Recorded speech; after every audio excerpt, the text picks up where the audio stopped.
Angie Motshekga is South Africa's longest-serving basic education minister in the democratic era. Her tenure now spans 10 years. But how does she view her legacy? From the Limpopo textbook saga to learners dying in pit latrines. My colleague, Masego Rahlaga, asked those questions during an exclusive sit-down with the minister. You are the longest-serving basic education minister in the country. This is now your 10th year, in 2019. Are you thinking of coming back into the ministry once we've done elections? That's not in my hands. But would you like to come back to the ministry? I just don't want to sell myself. I don't want tomorrow to say, hey, she didn't want to come, and here she finds herself. I really don't want to get into the space. It's not in my control. If eNCA says go, I will go. If they say go back, I'll go back. So it's not a discussion that I really want to make it as part of a public discussion. So you wouldn't say that it's time for a younger person, perhaps? No, as I say, it's not a discussion. It's a discussion that I will enter with the ANC, not with the media and the public. Really, it's a discussion that I want to leave with the ANC. I might say that, I may not say it. So you don't think that 10 years is enough? No, I'm saying that discussion, in other way you put it, I'm going to repeat the same thing. It's a discussion I can enter with the ANC. But not with us? Yeah. So your legacy in the 10 years that you've been minister has been marred by a lot of bad situations, such as pit toilets, children dying in pit toilets, for instance, the department being dragged to court for what, a lot of parents would assume is an obvious thing of, making sure that children have textbooks, for instance, your long fight with Section 27 and equal education, where you have to be dragged to court to do what you need to do. I really don't want to be defensive and say sometimes it's misinformed battles. As a Minister of Education on textbooks, I make policies and prescribe books. I don't deliver books. So the Limpopo thing was just completely unfortunate.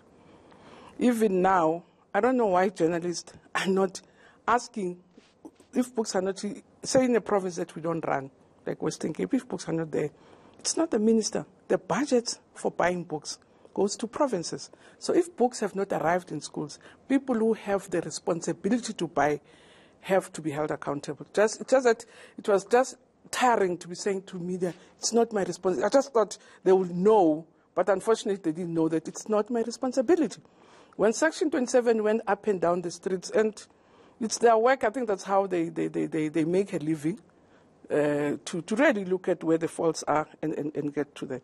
In terms of pit latrines, I think for me it's also a very sad situation that we had to find ourselves, kids dying in our hands, not only in pit latrines, through violence, just very sad and unfortunate situations that I find them completely regrettable. But I also don't want to underestimate that one child is one too many. But if you have 12 million kids in your care, unfortunately some like these accidents happen. So pit latrines, this government, not Angie, we didn't build pit latrines. We found pit latrines. And we have been on a journey to clear them out. Unfortunately, we've not been able to clear them off all at the same time. It's financial constraints, it's also technical constraints, not because of lack of care. And so I'm not saying we should not take responsibility that we still have pit latrines in schools, but you should also bear in mind that we've not built pit latrines as this government. We've been eradicating them over a period of time. But as I say, whilst many pit latrines have been eradicated, we still have some, and unfortunately we have those incidents that are there. And to say 10 years mad by 2 kids falling in the pit latrines out of 12 million, I just think we're exaggerating issues and just taking things out of proportion. One is one too many, but just don't say a 10-year legacy has been marred by 2 falling. There are lots of things we've achieved as this administration and as this government. We've achieved a lot. We went to Limpopo recently, and we still find pit latrines. And I understand that you're saying that it's not the ANC government that built those pit latrines, but we're going back now to the question I asked you earlier about when, because 10 years is a long time, Minister, it's a decade. 25 is even longer for the ANC government. What is taking so long? Why are there still children, small children, who have to use pit toilets? For instance, your constitutional mandate says you need to give people human dignity and human rights. So you're failing those children, those teachers, and even those communities who become, vulnerable and really, they become really shocked at the fact that there's a child that they have to bury at the age of 7 after falling in a pit toilet. How long? When do we say we've done it?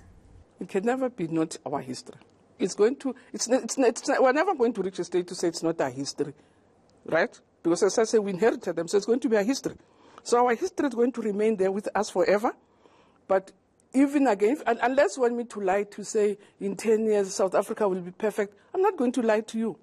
I'm saying to you, it's a journey that we're going to be confronting, but to give deadlines to say, I know in 10 years I think will be, I won't do it. No, it's not even a grain of it's not sorting out. It's not sorting out education, and it's not rectifying what the previous government did. It's going as the education ministry, following your constitutional mandate to offer human dignity and human rights to the people who go to that school, whether that's learners or the teachers. I know it won't sort out the legacy of apartheid, but it'll at least, and it won't sort out education because there's many problems, as you said, in the department, but it will at least offer your mandate in your own forms, the educational mandate. No, you choose one mandate. I have all mandates. I have a mandate to provide access to education. Yes. So which means what I'm saying, on the pit latrines, be at peace. That will sort. But if you want to talk about my mandate, that's why I'm saying you're mixing big things and other things.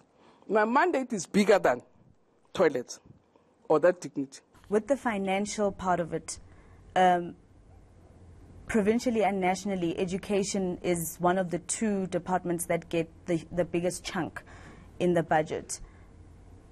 So it still wasn't enough. It wasn't, obviously.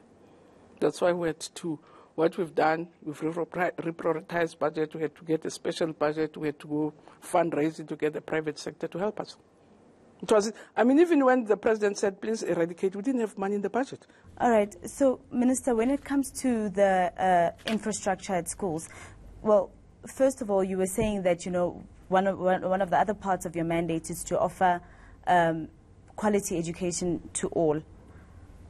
Are you satisfied with the education that you're offering to everybody around the country? No. And that's why, others, if everything was perfect, we would not even be here in the Makotas. So there are ongoing challenges. Safety is also a quality issue to make sure that we have safety in our schools. Learner well-being is not where it is. We still have high infections among young people. We have children with special needs not fully serviced because one of the key things is, again, the institutions that were then, expertise that are there in the country to be able to service, especially your profound disabilities. So it's an ongoing struggle. So I can't sit here and say, no, just think all is well. No. We're doing our best. We think we're on an upward trajectory. I think we're making progress, but we still have lots of challenges. And that's what we keep on telling the South African public.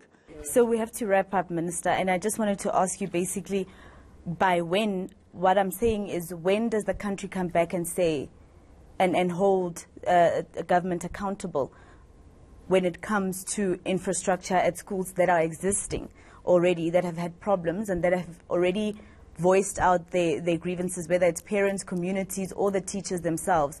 When do they come back then to the government and hold you accountable and say, but you said until this time? No, the country should also know that as much as they give education money, they don't have enough money to sort out the problems that confront them. So the money that we have as government is money that we get from society. So we account for the money to say, as education department, we have 7 billion for the budget. We have to pay rent, pay water. This is what we're left with, and this is what we're going to be. So they can assess us as if they've given us an open bank and then we ran away from the bank.